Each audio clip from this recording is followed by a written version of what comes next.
Thank you. And I can see here we have a sample of what you do. Yes. The meter board. For those who don't know what is this, it is a meter board.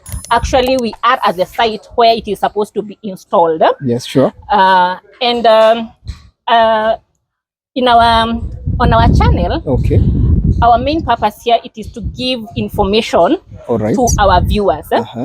And I understand there are various types of meter boards. Yes. And they vary maybe with their functionality. Kindly take over. Let us understand types of the meter boards that we have. So there are so many types of switchboards. Yeah.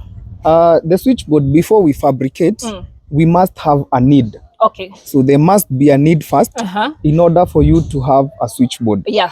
So for example, in this site, it's a 26 unit site. So there was need for a meter board. So we had to sit down with the engineer in charge. Okay.